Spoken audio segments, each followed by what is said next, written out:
So shall we get into what we're playing? No, we did that one already. Oh, we already did that one. Oh, good thing you're here. That's why you're here. That's why you're here.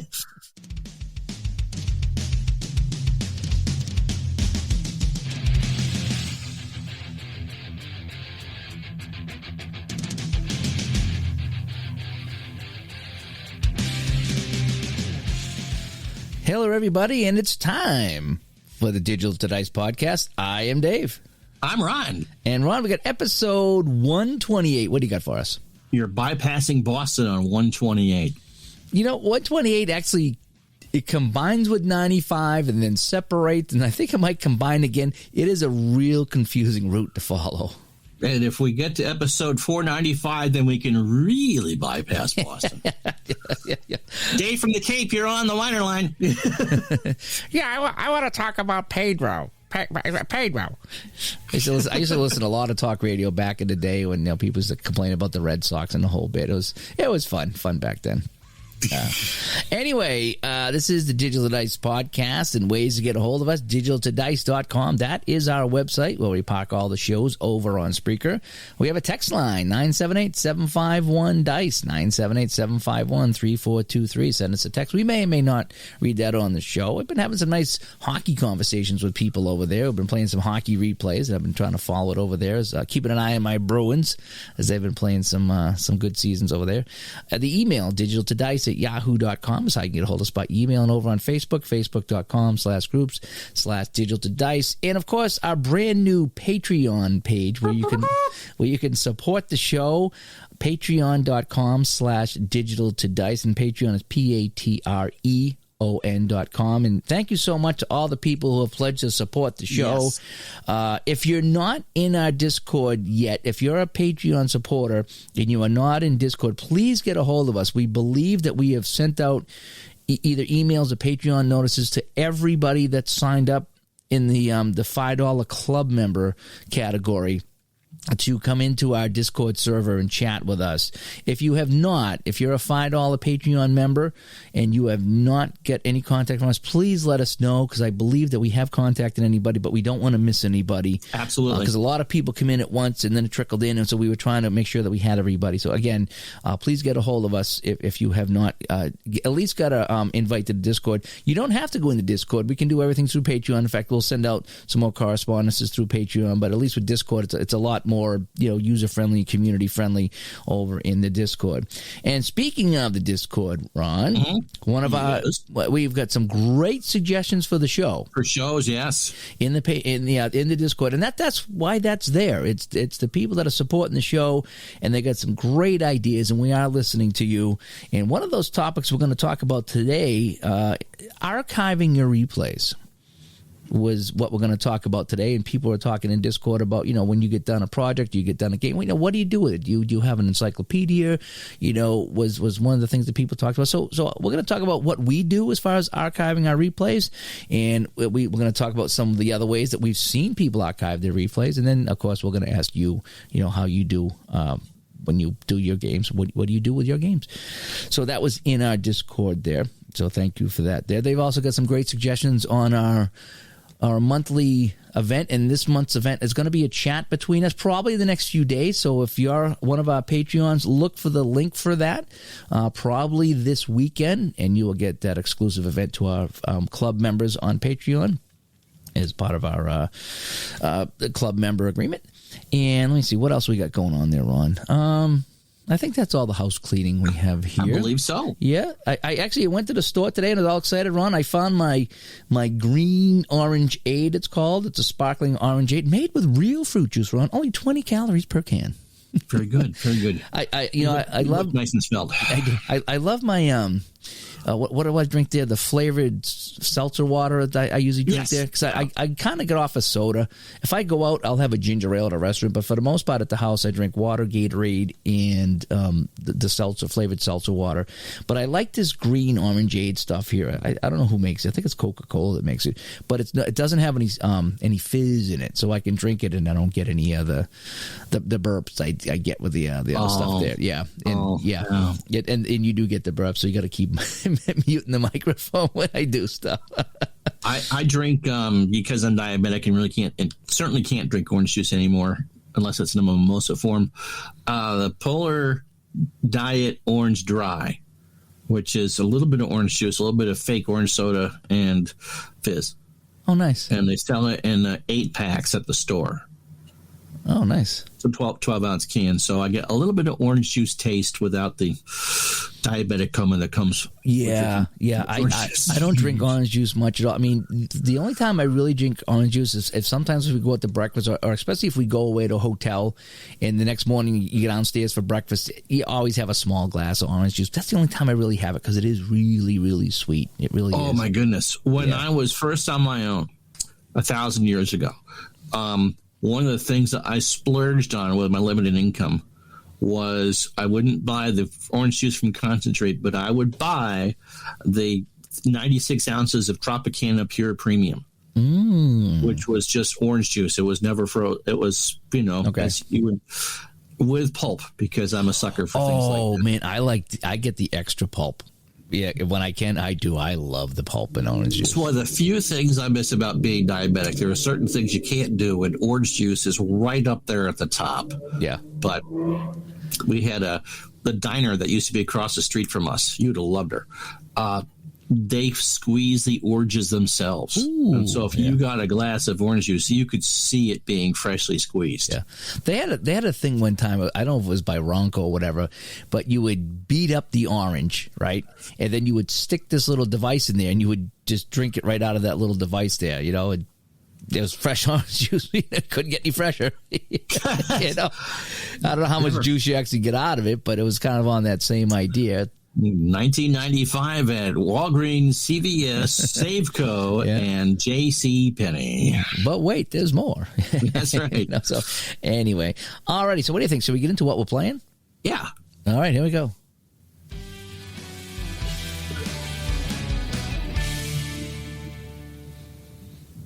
You want to lead off, or you want me to lead off? Oh, I'll lead off. Okay. A regular watcher of my channel, Retro Sports Network, purchased for me a copy of Diamond Mind Baseball. Ooh. Version 12. Okay. And Diamond Mind is, by those who played the game and swear by it, is the most accurate, whatever that means, computer simulation out there. And so I spent my weekend playing some of that and enjoying some of that. I bought the 2004 season, which he was not surprised in the least that I bought the 2004 season. The 64 greatest teams in baseball history, according to some ELO scientific rating. We're not talking about Evil Women or anything by Jeff Lynne there. And a couple other greatest team packages. So I got a chance to play around with it. And so the downside is there is no animation whatsoever. This is pure Windows XP software here. I saw you. Yeah, you did a video on that. I did a video on it and really enjoyed it. The bell and whistle would be the old noon whistle that your town might have done back in the 80s to test their fire departments once a week. However, the gameplay is pretty solid. You do get to make decisions on base running, although there's no percentage there. I will say that it is the best text play-by-play I've seen in a sports sim. Oh, very nice. It seems it doesn't necessarily repeat all itself that much. You get a very good visual description of what you're seeing.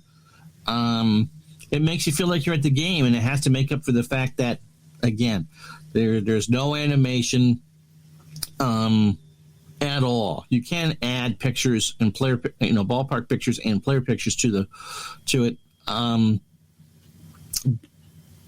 But it just is lacking the bells and whistles that you and I would want in a baseball game. But again, would it be my primary sim? Probably not. Am I glad that I got it? Yeah. I enjoyed the time that I spent with it. I did the video for my channel, and again, it's not going to be everybody's cup of tea. But if you grew up playing that game, if you've been playing around with PC sims long enough, I could see why people get attached to it. Yeah, I mean, I could see if you were big into baseball that would be a fun game to play. Again, me being a casual guy and liking some visuals, or, it is a closed engine, so for me, I would need to see a little bit more than that. But the more of these shows that we do, the more and more I get into open edges. But the one thing that I did like is that you could switch back and forth with a key press, a pitch-by-pitch mode, or a bat-by-bat mode. So if you get in a situation where you want to try to do some strategy or play defensively or offensively, you can go there and go back as you were. And so I like games that do that. I think that adds a little bit of depth if you're getting into crunch time. Like, okay, I would really want to buckle down pitch by pitch with these guys. You get a speedy runner on first. You want to pitch out, or you want to make the pitcher throw a strike, or So I like the combination of that. It doesn't take overly long to play. It felt like baseball, and the text descriptions just gave it that. We talk a lot about meat on the bone. Mm-hmm. And it added that. You could actually, as the late Bob Murphy would say for the Mets, it does a tremendous job painting that word picture. Right. And that is the immersion for the game. So I've been playing that. Did another game of strap basketball. My 85-86 Celtics are now 20-3. Nice. They went to Cleveland, and Cleveland hung with them for the first 3.5 quarters. And finally, actually, it was longer than that. About 46 of the 48 minutes, Cleveland got in a position where they needed to foul in the last 2 minutes, and the Celtics are just too good from the free throw line. And so that changed a few things. But yes, 12-0 at home and 8-3 on the road. Nice. Oh, man, they are fun to deal with. And what else have I played? I know that it's been spotty for what I've been able to stream during the week, but 85 replay, middle of June. Mm-hmm. So, and we will be getting back to the football next weekend, hopefully. I don't know if we explained this last week, a concerned listener, a concerned sub. You know all about concerned subs, don't you, Gardner? Oh, yeah. This was not you. Just for the record, this wasn't Dave. Okay. Came to me after I did the AFC wildcard game between the Patriots and the Raiders, and somehow explained the tie-breaking rules for the 1984 season and how things were there, because I had not only a 3-way tie for the best record in the NFC, I had 3 teams at 10-6 for the wild card. And so he said, no, you need to go head-to-head record between those 3 teams.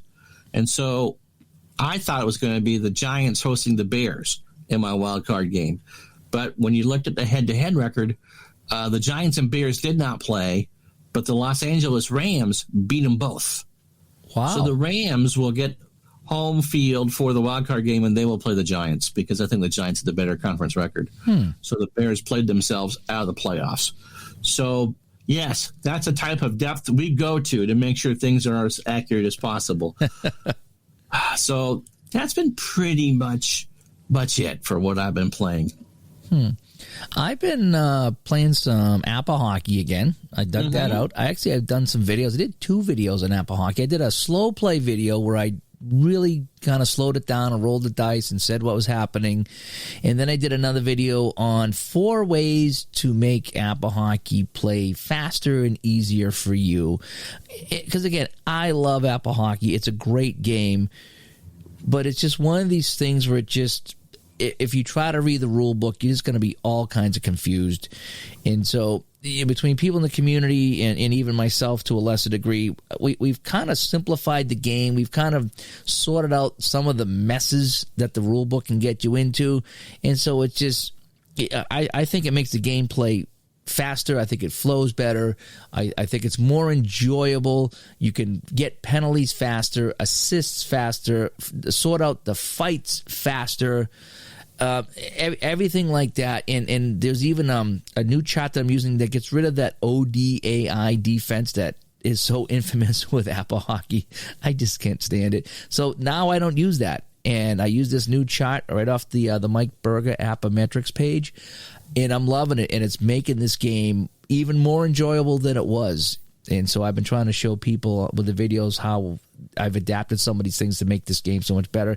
Feedback's been great on the videos. I got to say, there's a lot of people that had put Apple Hockey away and now are attempted to pull it out and try this new method. And yeah, I think you should, because I know that you are not a huge fan of season replays just because of the length of time that they take and the patience that there. And as we all do, we get into a replay and then we fall out of love with a replay and then go back into it. Would at some point, are there enough mods for you to make it fast enough, because you like the faster player games, that you would just take a Bruins team and go, let's do it. Let's try it. Again, obviously patience is there and it's not something you can do in a month or two.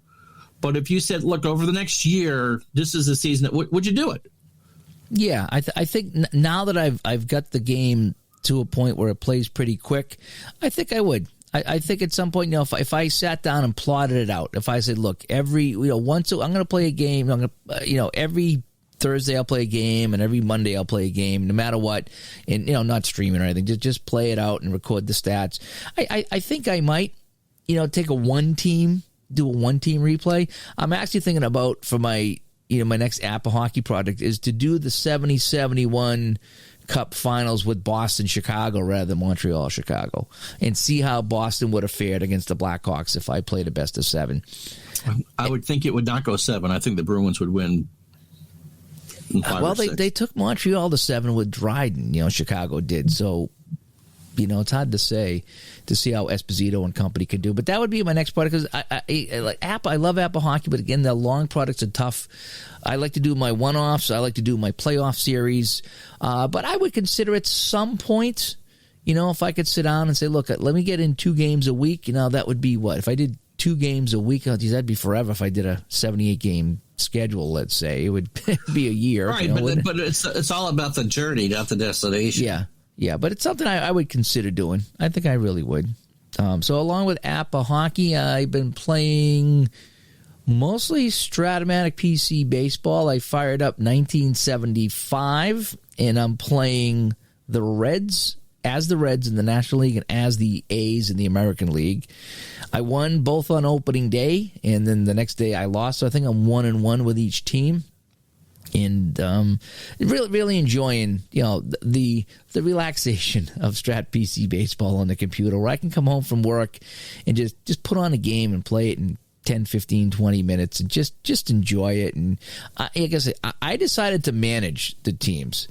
Mm-hmm. So usually I sit back and just watch it play out, but this time I'm actively managing, and it's a very different replay when you're trying to get involved. And in ways I'm enjoying it. Now, as you know, I'm I like to not make decisions sometime and watch it play out as just a broadcaster in me.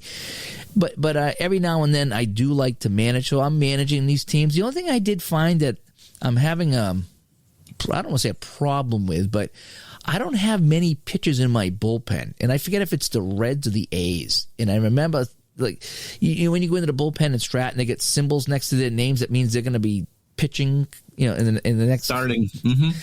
I think I only have 3 guys who don't have symbols next to their names in my bullpen. I'm like, where are all my pitchers on the A's? See, well, that's a different era. Your starters, especially, you don't have Vita Blue and Blue Murata and a couple others. So they were expected to go 7, 8, 9 innings. Well, maybe that's what it is then. Because the Reds really were the first team to go heavily into bullpen usage. I think that's one of the reasons why Sparky was so successful. Then again, if you look at the 75 and 76 Reds, there were good pitchers, but there's no one that didn't have a Seaver. There wasn't a dominant ace. Now, we'll get letters for this. It's not that the Reds were bad. In fact, the Reds were very good, but their pitching staff as a whole from top to bottom was good. There wasn't any. But it is going to be fun taking the journey with these 2 teams. And what's kind of fun about it is it's not a Boston team, so I don't have a lot of emotional connection to these 2 teams. In fact, Cincinnati beat the Red Sox in the finals that year.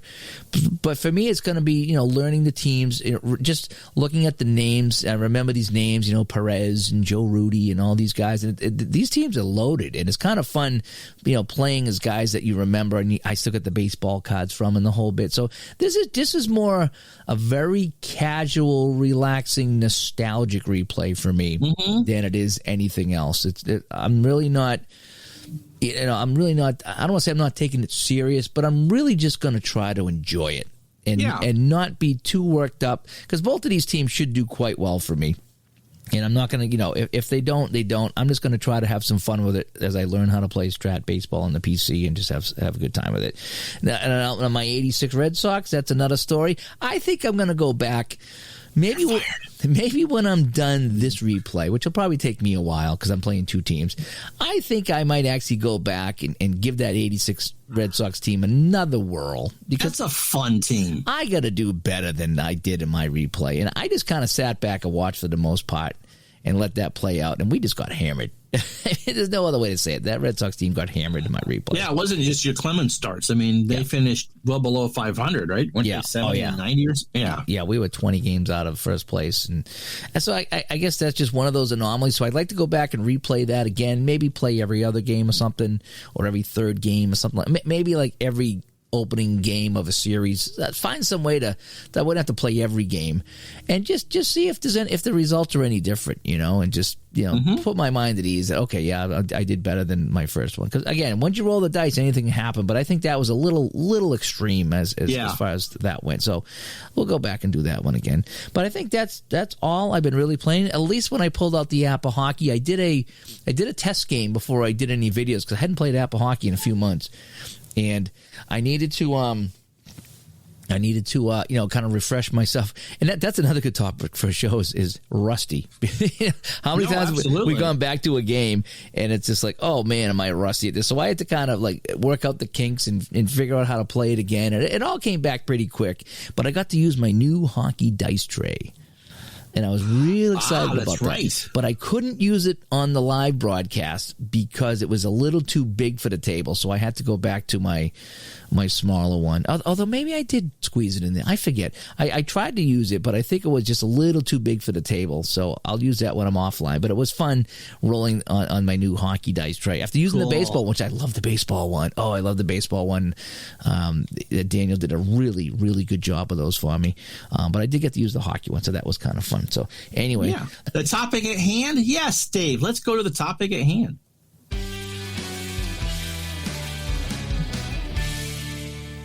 And so how carbonated is that green orangeade beverage anyway? Zero carbonation at all. It's almost like having an iced tea, but it's an it's an orangeade iced tea. Very tasty. Right. Very tasty. I really like it. All right. So we're talking about archiving your replays this week.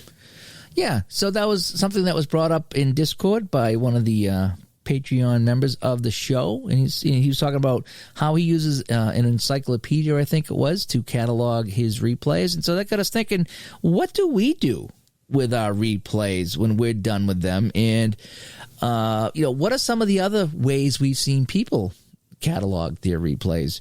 Ron, for me, honestly, it really all depends on the game and on the project. Again, is it PC? Is it cards and dice?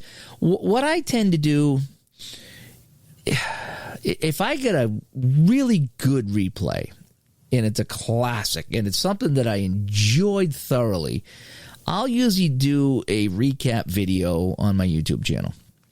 So I have that catalog so I can go back and enjoy that if I want to go back and watch it. And I'll talk about the games and the scores, and almost like I'm doing a 30 for 30, you know what I mean, type of show. When I talk about it for 15, 20 minutes, a half hour, because I'm excited. Usually I do it right after the replay when I'm at maximum excitement about what happened, and I talk about it. And so that's one way that I actually archive my replays is to do a video on it and talk about it. And that way it's saved and when it's there. Sometimes I'll go and, like some of my Apple hockey games, I have a folder over here where every Apple hockey game that I played, for the most part, I just save the score sheet and put it into my folder.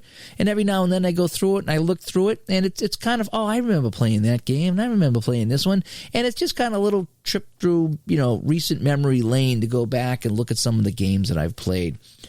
So there's a couple different ways that I do it. One is with a video or an audio recap of the thing. Sometimes I'll even get crazy and do a PowerPoint presentation, and really doll it up and have something really nice to see. And other times it's just kind of hanging on to the score sheets, I think one of the things is that when you take the time, or when anyone takes the time to manually record what you've done, it's going to stick with you longer. And I think that's one of the reasons why lots of people do stats by hand or in Excel, because it just kind of makes you relive that whatever it is over and over again. And so, no, I'm not surprised that you have all the Apple score sheets. For me, obviously, most of my projects, the longer term ones, I show you everything. They all get streamed. So if I do a baseball season, you watch every game I play, because I don't play the computer plays games offline on those Action PC baseball streams, or seasons. But anything that I play, you see. So if you are, if you have insomnia and need to find a way to fall asleep, you could pull something up I did 2 years ago and watch the Dodgers and the Pirates from 1978, and maybe Mendoza shows up or something like that. For me personally, it's more individual moments that I cherish remembering, as opposed to what Dave Gardner did in a replay. Obviously, I remember what happened in a postseason series, and again, just because for me it's more about storylines than actual X's and O's.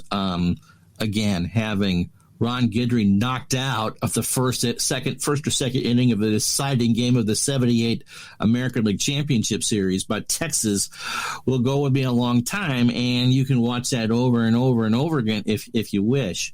The computer saves everything, so if I want to go back and read the box scores or whatever, I can. But for me, it's much more about the highlights, about what was during the streams, or the conversations that we had, or the laughs that we had, as opposed to individual, numbers. Something strikes my fancy, or that I'm much more into how it played out instead of. I also think that maybe it comes down to the project or the replay that you did. There's some I've done that are very, they're just forgettable replays. Don't know how else to say it. There's some I've done a playoff series here or there, hockey or baseball, and I'm thinking back, it's like, oh yeah, I think I did do a replay of the finals, or I did do that, and it wasn't that memorable. And so it's one of these things that it was just, okay, that's just going to be something I enjoyed in the moment, and I played it, and I don't really need to catalog it and think about it anymore, because it's not one of these that sticks out with me. So there's no sense to kind of archive that. Or, you get something for you that you played 2 or 3 times, the Bruins-Rangers final, the 72 Canada-Soviet series, which I'm trying to blank of what the name of it is. That's not the Summit Series. Summit Series. Those things for you, because you played them multiple times with different engines, it seems to stick with you because you know more and more about them.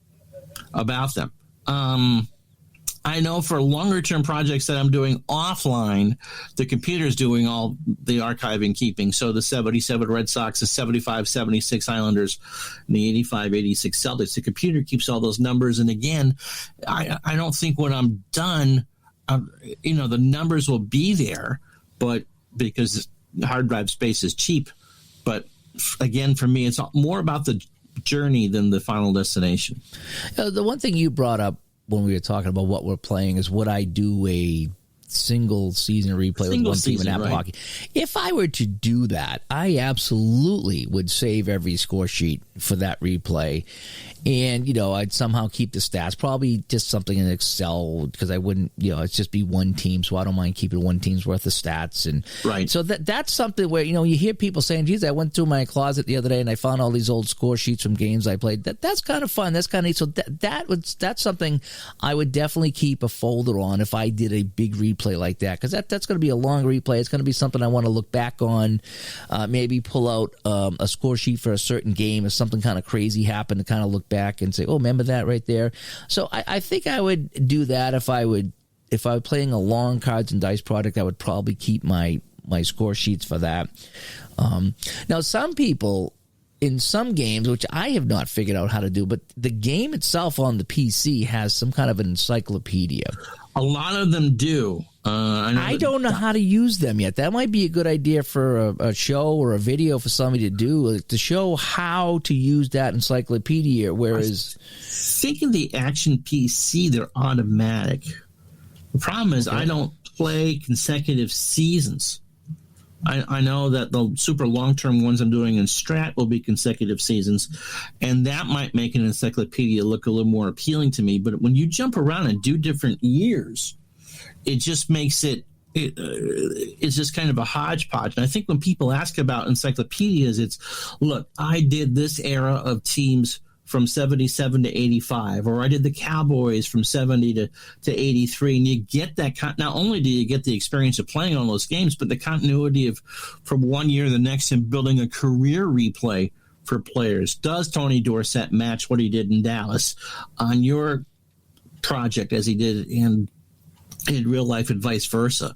And again, for me, it's just haven't played enough consecutive years of a team to make it worthwhile. I know Action PC has encyclopedia functions that automatically. There's Strat, I believe, has report writers and an encyclopedia built in. And I know for a second in 10, you can buy an encyclopedia add-on that will parse all your data and put it so you can see it. And so, yeah, I could definitely see for that if you're doing a multi-year project like a lot of people do. Yeah. The other way I've seen that I haven't yet, well, I mean, to a smaller degree, I've used this to kind of log in some of my archiving of replays is over on Delphi. There's people that have replays that have been ongoing for years. And you go back and look at some of the first posts, and it's like, wow, this has been going on for many, many years. And it's like that's kind of neat that they would be, posting on Delphi, and they're plugging away at it, and they're steady Eddie. And you can go back and see, wow, this guy's been working on this project for quite some time, and they do like a game recap or scores or put pictures of people, and it's like, wow, it's pretty impressive. There are 3 people I could think of off the top of my head, and one of them was a guest on this show. And not only does he do a tremendous job in doing the replays, but does a tremendous job in comparing real life to his sim stats. Mark Zarb. He's doing, I believe, finishing up the 1991 NFL season. And so he'll recap each game and then go through the leaders, just like you would if you were reading the paper. And then just before he flips over the week to go on to the next one, he has everything laid out and how it was in real, how we were in real life and how the game compares. I mean, that has to sell games. Just because, like, wow. And you get sucked up in the writing. Ogard, 62, and his APA NFL replays. I believe he's doing 83 now. And Henson Fan 7, who does replays in a number of sports. I believe he's doing a basketball one right now. Again, the key thing is it's not just a dry recitation of Gardner rushed, 4 times for 7 yards and chuck it through for 68 or whatever. It really, makes you feel like that you're there, that you've opened up the paper the next day and reading. And they share all the information they feel is relevant, comparison to real life in the football ones or whatever their observations were. And I think personally, for me, the most engaging way to archive a replay is to do the summaries of it. Mm-hmm. Because you can take it in at your pace And you become, obviously the people that are writing these are quite attached and involved with the immersion of their team, but it gets you, the reader, into it as well. Yeah. And so I've tried to archive them that way before, and it just, you spend more time writing about it than reading about it. It's one of the reasons why I actually started doing stuff on YouTube, because it was just easier to share as you went along. Yeah. And let people watch when they will, as opposed to that. I mean, there's but again, there is brilliant writers, yeah. But doing videos and stuff, there is setup time for that and the whole bit. So there's pluses and minuses of both, doing YouTube or doing the Delphi. Quite honestly, there's times. Hang on a sec. All right. I'll take door number 3, Monty. There's times like, I get out of work, whatever, usually on the weekend and, Saturday night, I'm kicking around and we you have 3 or 4 slices of pineapple pizza and you just all kind of fatted out sitting there on the couch. You know what I'm talking about, right? You have that pineapple pizza and you just kind of mellow out, right? I mellow out, but it has nothing to do with that monstrosity that you call pizza. So, all right, that'll be a discussion for another day. Shall we move on? Yes. And so many times I'll be sitting there and I'll just have my iPad out or my phone or something, and I'll go to Delphi. And I don't even know what folder it would be in, but you find someone that's got a long replay going or medium replay, and I just start scrolling through the games. I get lost. It is. It's like you was talking about the newspaper archives. You're sitting there, you're following along, and you're trying to envision, this guy playing the game and what he's experiencing, and whether it's hockey, baseball, football, whatever it is, and it is so relaxing, and it's just kind of just scrolling through, looking, and sometimes a game will come up, and I'm like, oh, I want to read this recap here because these are people that I remember. Here's a game that I want to see, and you just kind of enjoy that, the archiving of that person's replay, on the Delphi, and it's so fun just to do that. And I do that a lot. I'll just kick back, and it's like, okay, tonight's going to be the next half hour or so. I'm going to sit on Delphi and check out some of the replays here, and and sometimes in the mood for hockey or baseball or football, whatever it is, and you follow along. I still like the one person. I wish I got to get his name. He's doing the Cleveland Crusaders from the WHA replay using Inside the Crease PC. Okay. He's just playing the Cleveland games, and he's posting his recaps. And now I think he's into the playoffs. But they got Jerry Cheevers on that team, so I really want to follow that. And there's a couple other people on the team that I remember from the NHL. And so it's been fun following along with that recap. That's one that I've been following along kind of closely.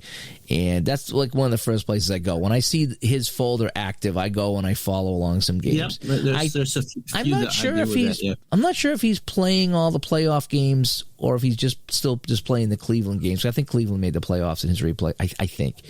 But I've been enjoying following that replay. And so he's been archiving on Delphi. And that's, like I said, that's newspapers.com for our replays. It really is. And it's fun going there. Some people just do a quick thing. Like I do a lot of quick series, and I go on, hey, here, I did a quick series. Here's what it is. Mm-hmm. I think I did one of my first APA games was the Seals and the Blackhawks, and the Seals actually won. And Mark Zob actually commented. He said, boy, it's fun watching the underdogs win a game in APA hockey, And so... So Delphi is another good place to do that. So there's all kinds of different places that you can do. And I think also, we talked a little bit about it earlier, closets. You started a replay in 1975 or whatever, and you wrote all the stats down by hand because not even Lotus 123 was a thing, and there certainly wasn't anything called a personal computer. Now, if you had access to the lab at your university or college, that's a different story. But there was no PCs, and there certainly wasn't Lotus, let alone Microsoft Office. And I think for a lot of people who still do it that way, it just gets you, you feel a part of it. And I think that's why you do it. Some of it, I'm sure, is a sense of nostalgia, but other parts of it is a sense of accomplishment. I was able to do X. I'll tell you my greatest regret in archiving. Okay. I originally did the 75-76 Islanders season in Action PC. And I remember that Brian Trottier had 135 points. Mm-hmm. and we lost to the Canadians in 5 in the final. And for whatever dumb reason, I decided to do it again. And so I restarted the season instead of copying it and doing it that way. And so that one that I felt so attached to at the end, because you do something 80 times, you're bound to find some attachment to it. And I lost the original stats for that. Is there any way that you can save, instead of copying the season, can you archive that on Action PC? Do you know? Probably the next time I would do that would just be to rename the season. Yeah. Because you can always unzip it and do it again, so it would be 75 done or something like, you know how that works. Okay. But I felt stupid after that because you spend all this time, good. I mean, the Islanders made the finals that year. I don't think we got it anyway. So you got 110 hours into a project, and because let's do that again. And that, no, that's not right.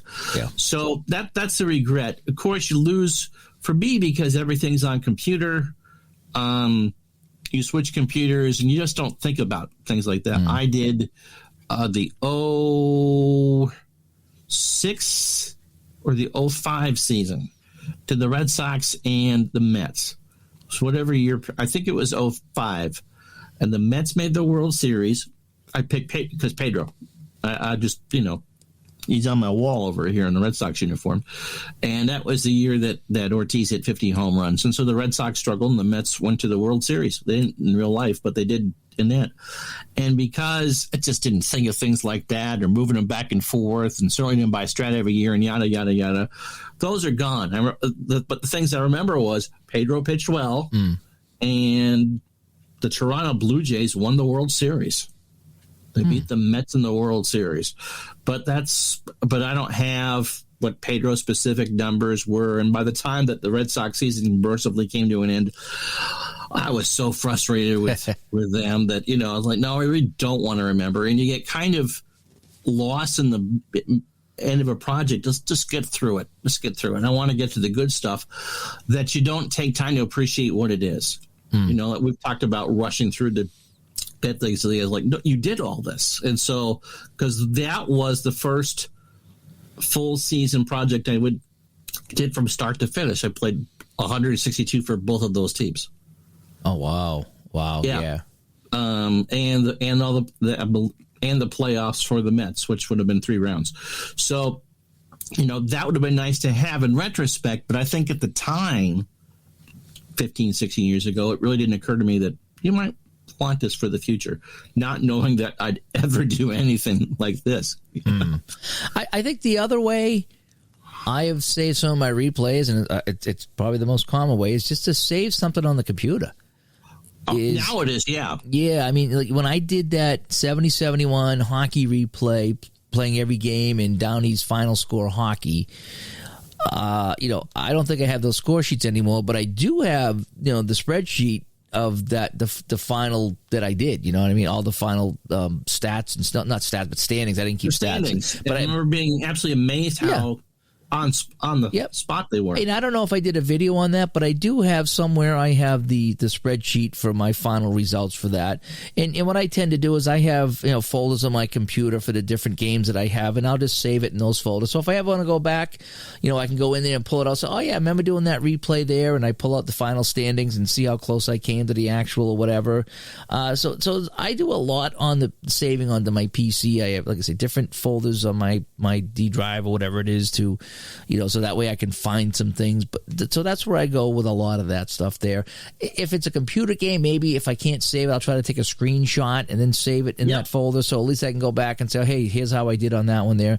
I do like to archive as many things as possible. I always have. I've always been someone that's took a picture of something, or even when we have weather here, I like to take a picture of the weather and save it, and then it comes up later. Oh yeah, 3 years ago it was 70 degrees, and and then 1 year it's 10 degrees on the same day. It's kind of fun looking back on that stuff. So I do like to archive my things, but again, it really comes down to how memorable that replay was. And yeah, I think, yes. And I think the people that I mentioned specifically earlier, they know they have an audience. They are, in the top 1 or 2% of people who play in the game, and they know when they start a project that it's something that they want to do. And you're not going to have a bad time if it's something you really want to get into, as opposed to someone who may be starting out and trying to figure all this out and stuff. And also I've been doing this so long that, hard drive space used to be at a premium. Storage was pricey. I remember buying like a 1 or 2 gigabyte hard drive, and my wife having a conniption fit, understandably, because it was $200. I remember spending. And now you can buy. I think I have my portable USB 4 terabyte drive. I think it was $50. Yeah. I remember way back in the day, one of my first computers, I spent an entire paycheck on 8 megabytes of RAM. Wow. But let me tell you, that computer was flying. I bet it was. Back in the day, I remember the guys, because I worked at a place and he worked on computers. I was like, instead of paying me this week, just give me that RAM chip there. And he looked at it, there's a whole week's paycheck. He was like, I know. I hate to do it, but my computer is going to be screaming fast, and it was, and it just made a big difference adding that. It's absolutely huge. And so, yes, the things that we were concerned about before, and again, even if you don't keep full stats for a season or whatever, you keep, if you played a memorable game on the table, if you had a no-hitter or somebody had triple-double or something crazy happened, you at least have the score sheets if you don't necessarily have everything. Yeah. And again, I could certainly see if you are to do a multi-year project, or even if it's playoffs or whatever, that you'd want those encyclopedia functions, just because, hey, you've invested all the time in playing it. Mm-hmm. And I think there are quite a few people who sit there and go, okay, you may not do 77, 78, 79 in that order, but if you know you're going to do over a decade period, you might pick or choose the seasons, and like a good puzzle, after a while, it all gets filled in. So if I had any advice to somebody, I would say save your score sheets. If you play, if you can, I mean, if space is tight, whatever. But if you have a file cabinet or somewhere, just try to save your score sheets. I think one day you might like to go back and look them over, or scan them in and put them on the computer if you want to do something like that. Mm-hmm. But save as much as you can without being a pack rat, so to speak. Anything on the computer, maybe take a screenshot of it and save it, because it is always fun to go back and see what you did. But again, you might do a replay. It's like, yeah, this is fine, but I'll never talk about this again. Then you can just kind of let that go into the annals of history, so to speak. The one thing I could hear about over and over and over again in the last 2.5 years is I didn't realize that so many people played these games. Mm-hmm. I just thought it was me. And so it's like, why am I, going to go through and keep trying to play? Like, okay, that's 4 seconds worth. Oh, I remember doing that, as it gets chucked out. But, now that, if you're listening to the show, that there's a huge community of people who do this, that, yes, like, oh, you got this, I got that, and, back and forth. And it is, when someone, like I would say, hey, I'm playing, my 1980 whatever, and someone will say, oh, I did that replay, and then they start to dig it out and they try to find out how they ended up and who won and what was some of the weird things that happened that season. So then you start to have that conversation and you share things, and that's what this community is all about. It's about playing games, it's about having fun, it's about nostalgia, and it's about sharing your results with people and having conversations. And that's what we're big about, especially on our Facebook page, facebook.com/group/digital-to-dice. We 1,000 members. Yeah, we hit 1,000. All right, where is my thing here? All right. Thank you. Yeah, thank you very much. Yeah. I hope we pass the audition. Yep. And so we that's why we want conversation pieces there. So when people put up something, we want something that we can talk about, up on that Facebook page. And so, saving your replay is a good thing to talk about that. All righty. So we want to know, in the comments section, on Facebook, leave us some messages. How do you archive your replays? Do you archive your replays? Or once you're done with them, are you done with them and it's on to the next, the best, greatest thing coming up here? So, we want to know how you handle archiving your replays. And again, thanks to our Patreon group who in Discord posted some great show topics, and this happened to be one of them. But there's several that we'll use for sure. Yes, it's a great job in there.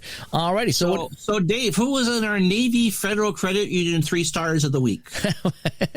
Navy Federal Credit Union. Look at So I'll explain that in a minute. All right, so I guess we're going to have to get to that there. All righty. Our number 3 star, that is going to be Big Polly. Big Polly. Yay! All righty. Thank you, Big Polly, for being a part of the group and being one of our club members here on Patreon. Number 2 star, that would have to be Bernard. Yay! Thank you. Posted some good topic ideas too that we'll be using in the near future. In fact, I think he was one of our first Patreon subscribers. Yes, he was. Before we even advertised it, he found a way to support the show. Thank you so much. And then the final number 1 star, I'm going to let Ron handle this one. It is Forrest from San Diego, where the weather is always good. Forrest, thank you so much for being a part of the show. So thank you to our 3 stars of the week, randomly picked from our Patreon supporters. And again, if you want to help support the show, patreon.com/digital2dice. We really appreciate all the support we've got so far. So anyway, so we wrap this one up? Absolutely. All right, here we go.